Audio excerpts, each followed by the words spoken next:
Friends, magandang gabi po sa inyong lahat.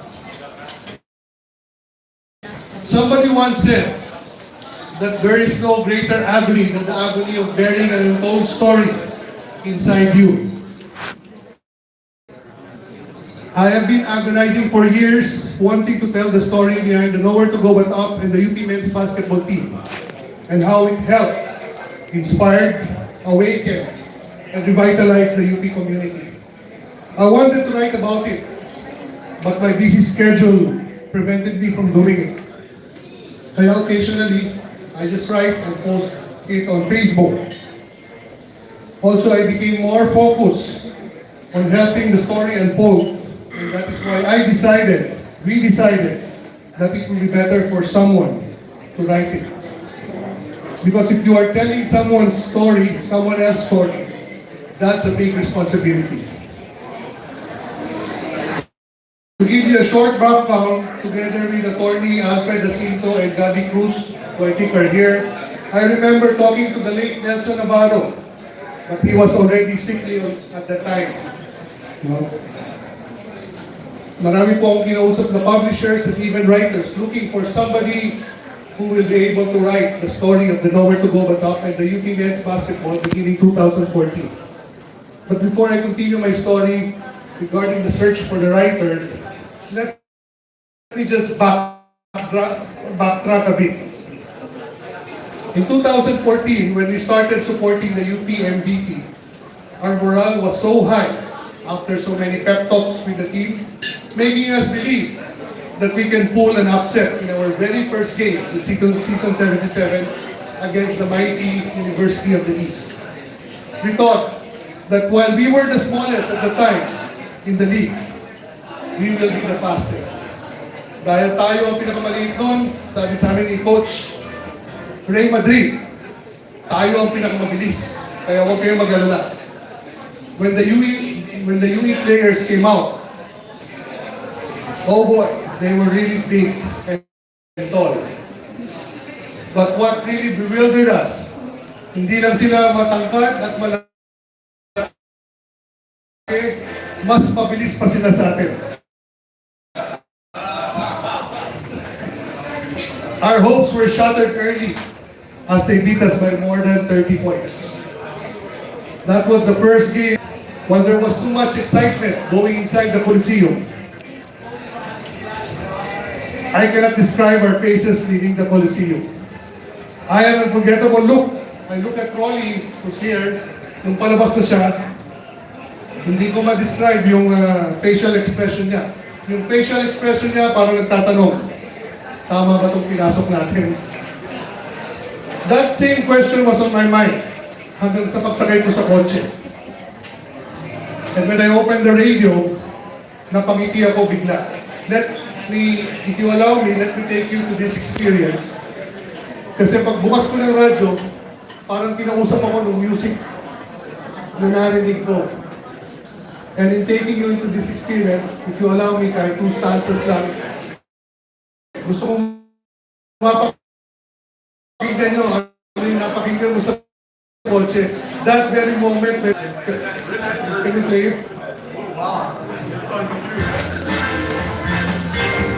This was a song I heard on my radio. Ang title nito, Our Day Will Come. 2 stanzas lang. Pero mamaya pang sayawan.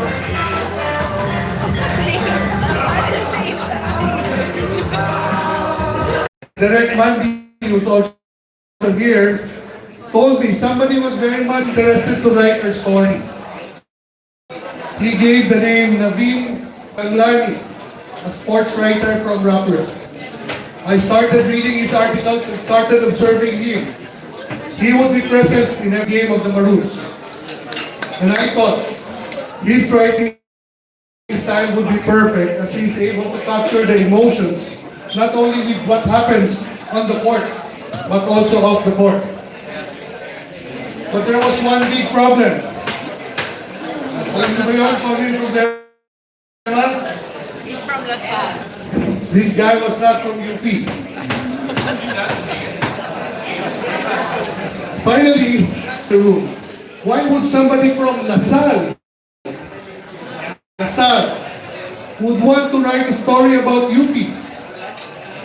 When he said that he wanted to write a book on our story because he thinks that our story is phenomenal and that he himself was inspired even without knowing the whole story. I told myself that if a sports enthusiast from Lasal is inspired by the story of the Maroons and wants to write about it, to my mind, after 5 years, what I heard on radio was now a reality. Our day has finally come.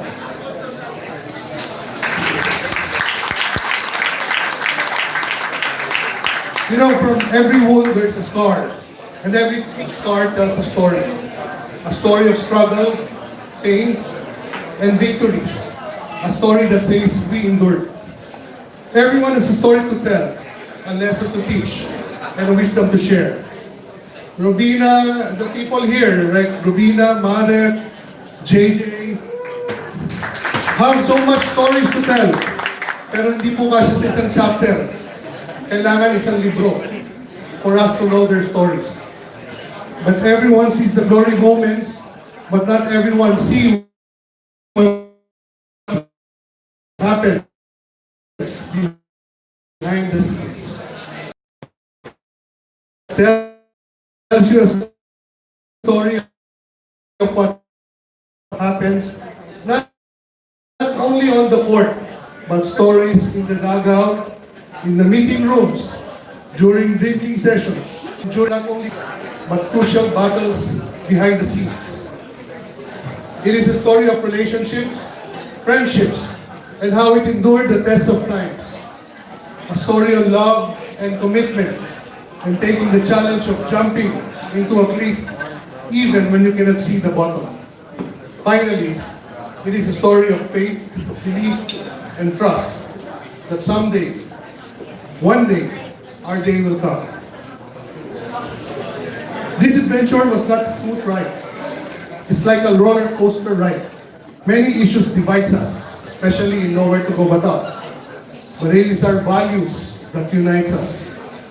While it was the reality of the team situation 5 years ago that mobilized us, it was hope that there was something we can do, that there was something that you can do that really organizes us. I was once asked, many people and groups tried what Nowhere to Go But Up is doing, but failed. He asked me, what is your group secret? I answered, though the group is far from perfect, I said, we don't build walls. We prepare for a longer table.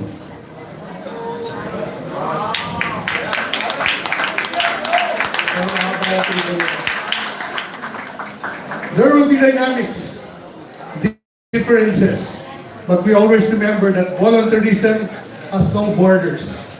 And it was Jerry Esquivel who's here who told me once that there is no force more powerful than the force of volunteerism.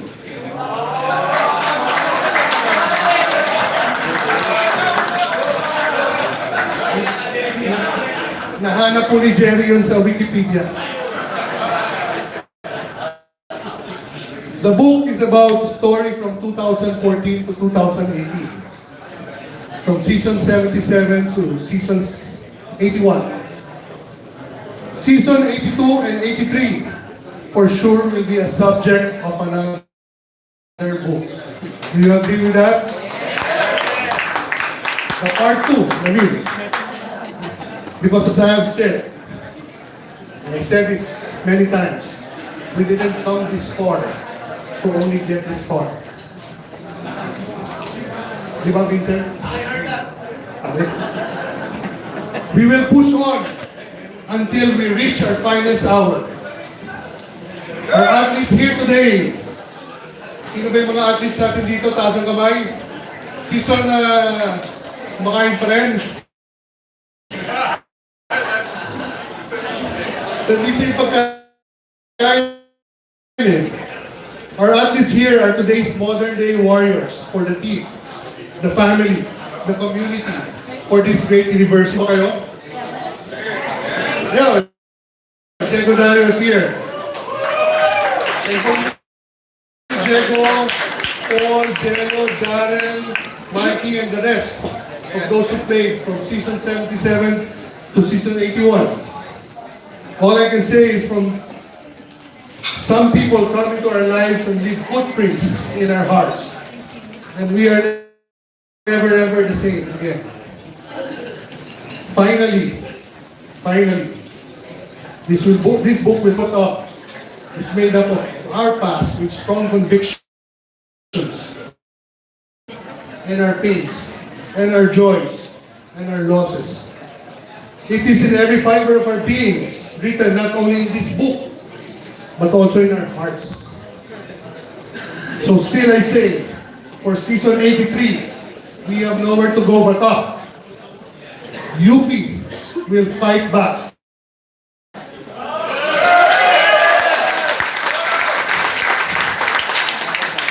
Magandang gabi po sa inyong lahat.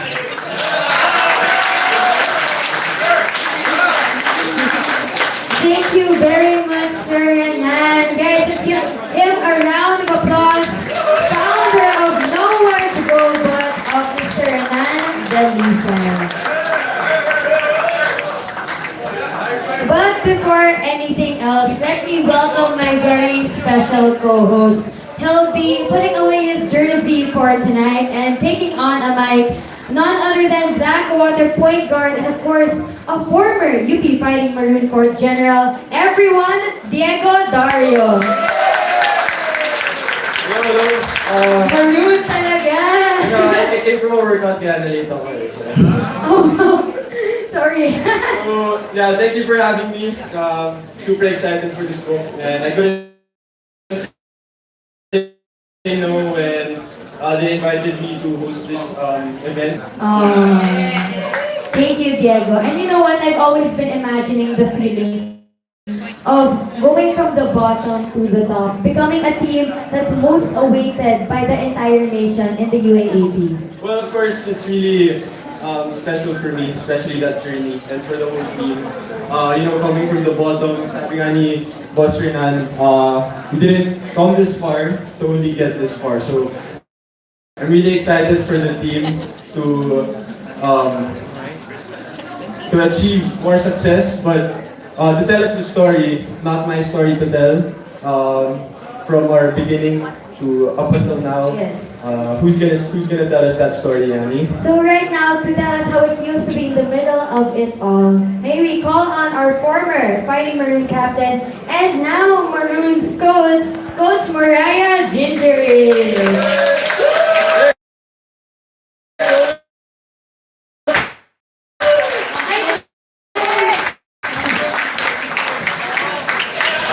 T20 champion! Congratulations, Coach! Okay.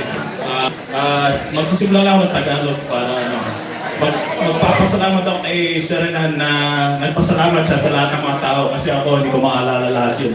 So, thank you, Sir Renan. I'd just like to start by telling a little bit of my story. My journey with UP as a player and then now as a coach, and comparing the team then to the team now. I first practiced with UP in October of 2008, and so that's a little over 11 years ago now. And I've been with the team ever since in some capacity. So noon, wala kaming sponsor aside from Ma'am Robina nung pumasok siya in 2010 to help the team. And she was with us through 2014 seasons. So yung sinabi ni Sean kanina na 5 straight na last place finishes, siguro kasama ko dun sa 4 na yun. So that's not a good record. As a player, I failed miserably. Our team failed miserably every year. And it's different because then you think every year, next year will be better. You think every year, next year you'll have a chance. I remember every year we have a goal setting or a team building activity.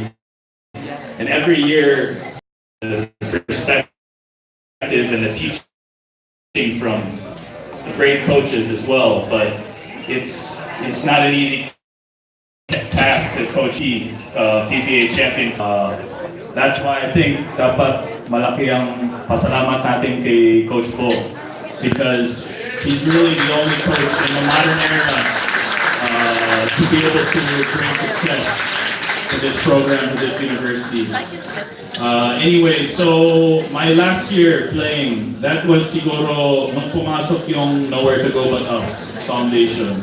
That was the lowest part of the team. Wala kaming allowance, wala kaming pagkain. The electricity in the dorms was cut off. So minsan wala ring tubig, they have to go downstairs in the dorm and there's a big drum of water and they have to take their showers